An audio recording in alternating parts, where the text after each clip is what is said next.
Hello दोस्तों, कुछ भी फॉर यू में आपका स्वागत है। मैं हूं परवीन और आज मैं आपको शोल्डर और शोल्डरिंग करने के तरीके के बारे में बताऊंगा।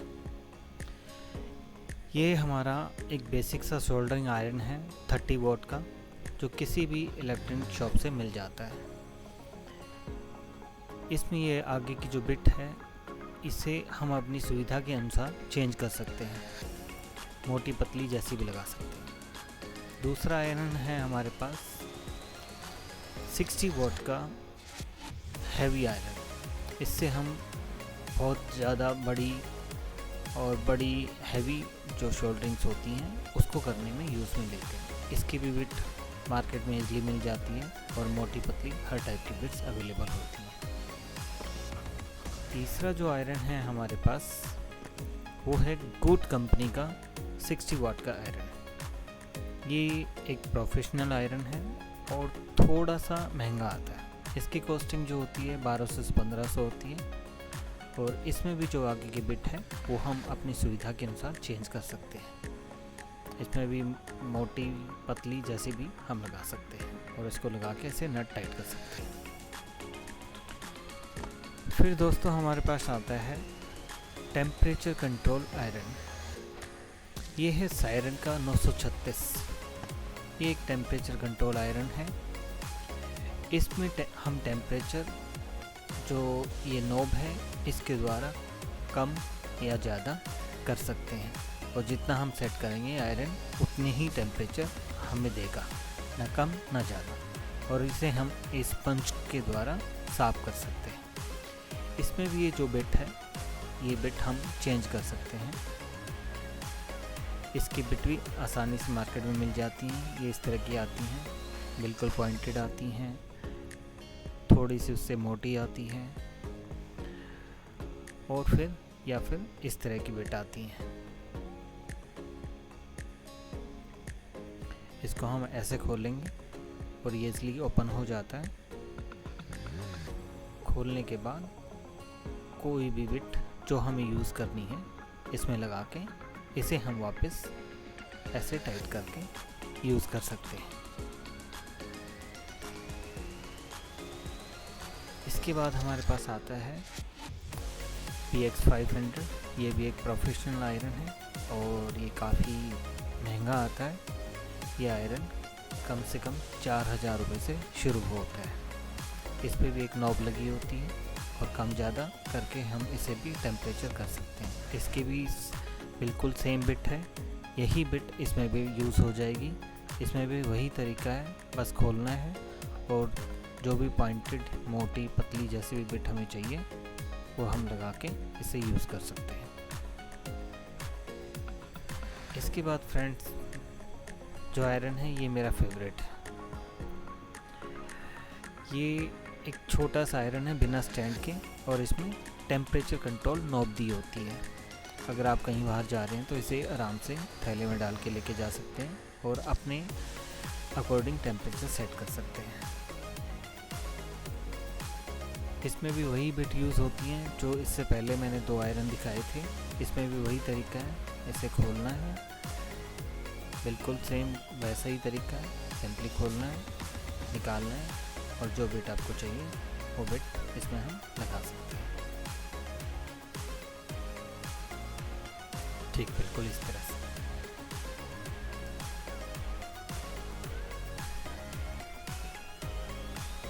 उसके बाद हम आपको दिखा रहे हैं एक बहुत ही प्यारा और स्मार्ट आयरन।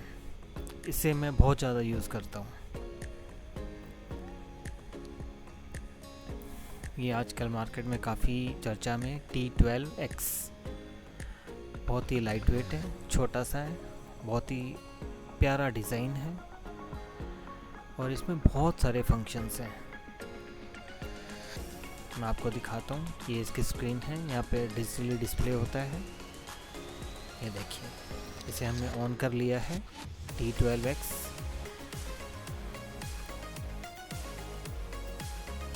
ये हमारा आयरन ऑन हो चुका है। इसमें हमने 340 डिग्री सेट किया हुआ है टेम्परेचर और ये 340 पे जाके रुक जाएगा, जैसे कि अभी रुक गया है।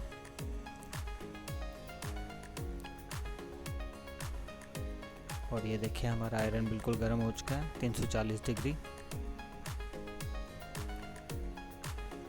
ये राइट साइड 340 सेट टेम्परेचर है, 340 जो हमारा अभी टेम्परेचर। ये नीचे 200 डिग्री, 350 डिग्री, 450 ये हमारे शॉर्टकट टेम्परेचर है। इसको हम पुश करेंगे, लॉन्ग पुश, तो ये हमारा मेन्यू आ जाएगा। सबसे पहला है कैलिब्रेशन। सॉरी, वापस से जाएंगे, पुश करेंगे, फिर एक बार और पुश करेंगे। कैलिब्रेशन का मतलब होता है, कई बार होता है कि हमारा 300 डिग्री सेट है तो 290 डिग्री गर्म हो गया, 310 गर्म हो गया, तो हमारा एग्जैक्टली 300 ही गर्म हो तो उसके लिए हम कैलिब्रेट करते हैं। बस इसको एक बार पुश करना होता है और थोड़ी देर के लिए छोड़ देना होता है, ये अपने आप से कैलिब्रेट कर लेगा। वापस से हम मेन्यू में जाएंगे, इसको पुश करके सेकंड जो है हमारा शॉर्टकट टेम्परेचर है। शॉर्टकट यानी कि फर्स्ट 200 डिग्री, 350 डिग्री, 450, यानी कि अचानक से 200 से 350 पे जाना है, 350 से 450 पे जाना है, तो ही हमारा शॉर्टकट है। अब हमारा जो थर्ड ऑप्शन है वो है ऑटो आइडल।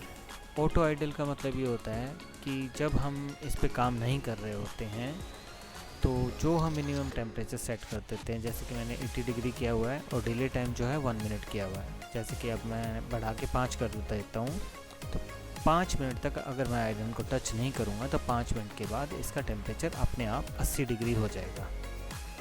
फिर हमारा आता है ऑटो स्लीप। ऑटो स्लीप पे भी सेम वही फंक्शन है, लेकिन इसमें हम आयरन को वेकअप कर सकते हैं। डिले जो टाइम है वो 1 मिनट हमने सेट किया। वेकअप हैंडल या बटन, हमने किया हैंडल, अब इसको पुश कर देते हैं। अब क्या होगा, जब ये स्लीप मोड में होगा तो हमने इसके हैंडल को बस हिलाना है और हिलाते ही ये ऑटो वेकअप यानी कि वापस से गर्म होना शुरू हो जाएगा। टेम्परेचर बूस्ट हमने रखा है, मतलब बूट टेम्परेचर रखा है 50 डिग्री और होल्ड टाइम रखा है 30 सेकेंड।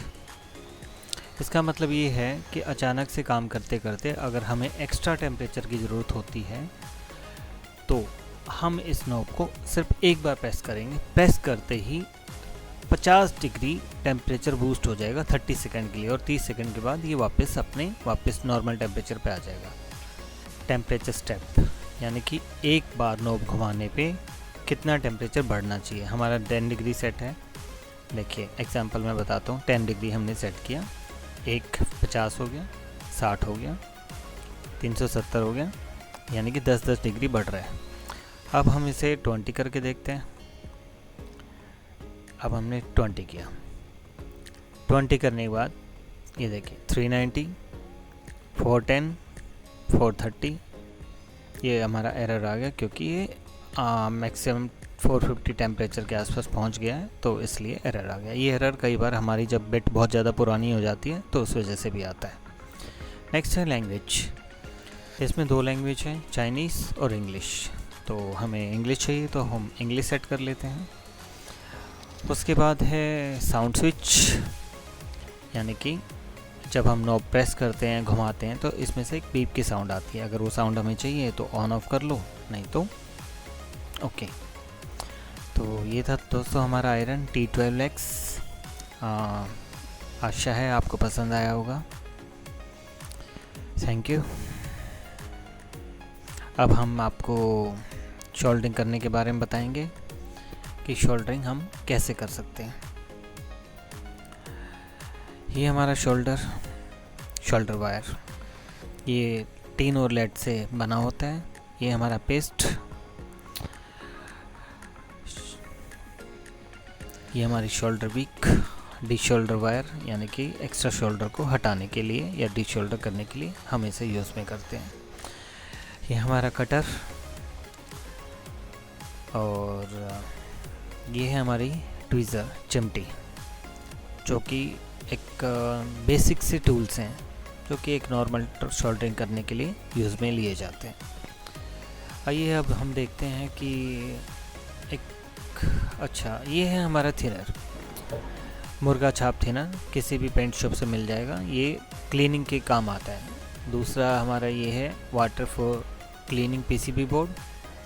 ये भी एक लिक्विड है पीसीबी को साफ़ करने के लिए, RL1000। दूसरा ये फॉल्कन का है 530। ये भी एक पीसीबी क्लीनर है जो कि किसी भी इलेक्ट्रॉनिक या मोबाइल शॉप पे आपको इजीली मिल जाएगा। लेकिन सबसे बेस्ट है कि आप मुर्गा ही यूज़ करें क्योंकि सस्ता है, कहीं भी किसी भी पेंट शॉप पे मिल जाएगा और इससे पीसीबी में कोई भी किसी भी तरह का नुकसान नहीं होता। चलिए अब हम शोल्डरिंग करके देखते हैं। शोल्डरिंग के लिए आप कोई भी पेस्ट यूज़ कर सकते हैं, ये भी यूज़ कर सकते हैं, या फिर ये एक हाई क्वालिटी पेस्ट है, इसे भी यूज़ कर सकते हैं। लेकिन ये दोस्तों थोड़ा महंगा पड़ता है, प्रोफेशनली इसे यूज़ में लेके आया जाता है।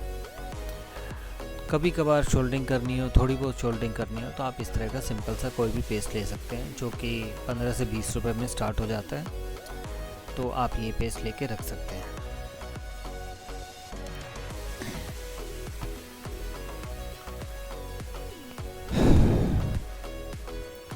तो उसके बाद दोस्तों अब हम ये है हमारा लिक्विड फ्लक्स बॉन्ड कंपनी का। ये नो क्लीन फ्लक्स होता है, जैसे पेस्ट है वैसे ही लिक्विड में फ्लक्स है, इसे हमें साफ़ करने की ज़रूरत नहीं होती। दूसरा ये है हमारा एक और लिक्विड फ्लक्स, इसे हमें साफ़ करने की ज़रूरत होती है। तो बेटर है कि आप नो क्लीन फ्लक्स यूज़ करें, वो ज़्यादा अच्छा है।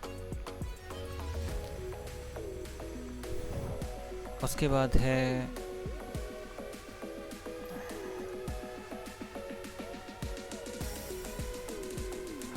अब हम आपको शोल्डरिंग करके दिखाएंगे। कई बार हम जब शोल्डर करते हैं तो हमारा जो शोल्डर है वो पकड़ता नहीं है, यानी कि चिपकता नहीं है। ये हमने 340 डिग्री टेम्परेचर सेट किया है। देखिए अब हम शोल्डर लगाएंगे और इस वायर पे शोल्डर चिपकेगा नहीं। वो इसलिए होता है कि जब हम एक धातु को ऑक्सीजन में गर्म करते हैं तो उस पर एक ऑक्साइड की परत जम जाती है, उसी की वजह से हमारा शोल्डर चिपकता नहीं है।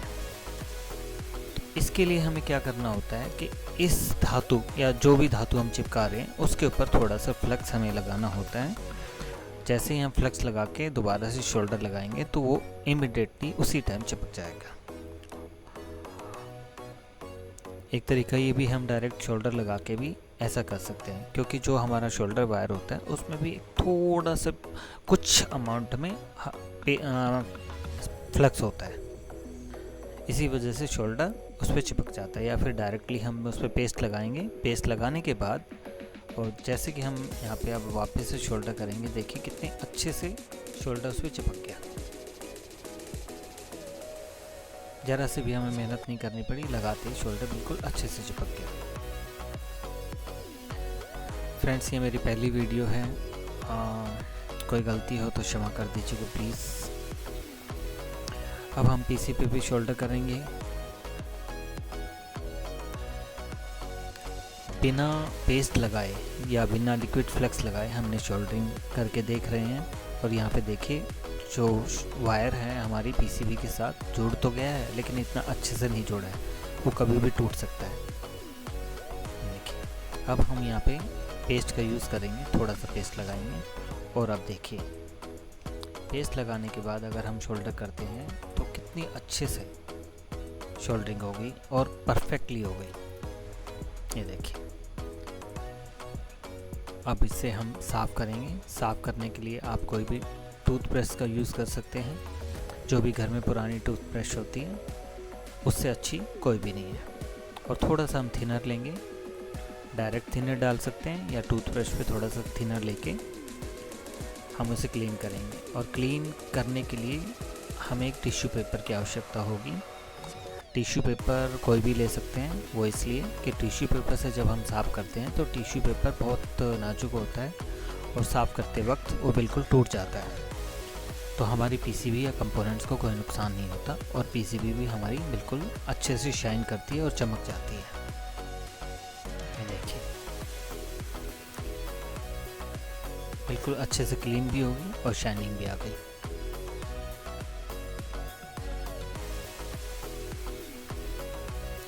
अब हम इस कैपेसिटर को निकाल के दिखाएंगे आपको। अगर डायरेक्टली हम इसे अप्लाई करते हैं कोई भी पुरानी पीसीबी पे तो हमारा शोल्डर मेल्ट होने में टाइम लगाता है। ये देखिए, इसके भी दो तरीके हैं। या तो आप उस टाइम डायरेक्ट थोड़ा सा शोल्डर अप्लाई कर लो, या फिर वहाँ पे थोड़ा सा फ्लक्स अप्लाई कर लो। थोड़ा सा फ्लक्स लगाएंगे और फिर से शोल्डर आयरन से हम इसे निकालने की कोशिश करेंगे। और इस बार आप देखिए, बहुत ही ईज़िली और बहुत ही आराम से ये निकल जाएगा। अब हमें इस शोल्डर को क्लीन करना है। अगर ऐसे ही हम करेंगे तो निकलेगा नहीं, क्योंकि दोबारा जब हम इस कैपेसिटर को लगाएंगे तो ये अच्छे से लगेगा नहीं। तो हम क्या करेंगे, शोल्डर वीक पे थोड़ा सा फ्लक्स पेस्ट लगाएंगे। पेस्ट लगाने के बाद इसे डी शोल्डर करेंगे। देखिए, ये इमीडिएटली सारा शोल्डर वीक में चला जाएगा। ये सोख लेती है सारे शोल्डर को। और ये देखिए, हमारे जो होल्स थे, जो सुराख थे, बिल्कुल क्लियर हो गए हैं। अब हम इस कैपेसिटर को लगाएंगे, इजीली लगा सकते हैं। ये देखिए,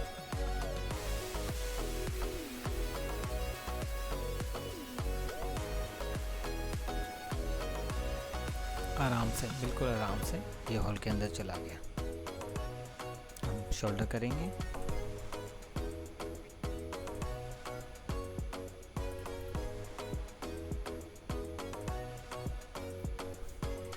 और जो एक्स्ट्रा लेग्स हैं उनको हम कटर के द्वारा काट देंगे।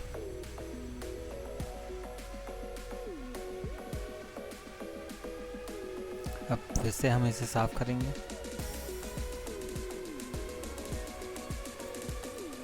अच्छे से साफ करने के बाद फिर से टिश्यू पेपर से क्लीन कर देंगे। कई बार क्या होता है, छोटे छोटे कुछ पार्टिकल्स हमारे पीसीबी से चिपक जाते हैं, तो उसके लिए आप एक 2 इंच की पेंट ब्रश यूज़ कर सकते हैं। उससे अच्छा कोई भी तरीका नहीं है साफ़ करने का। एक छोटी सी पेंट ब्रश किसी भी पेंट शॉप से मिल जाएगी और इसको ऐसे हम साफ़ कर सकते हैं। इससे हमारी पीसीबी भी क्लीन रहेगी, गंदी भी नहीं दिखेगी और शाइन भी करेगी। देखिए, ये बिल्कुल बहुत अच्छे से शाइन कर रही है।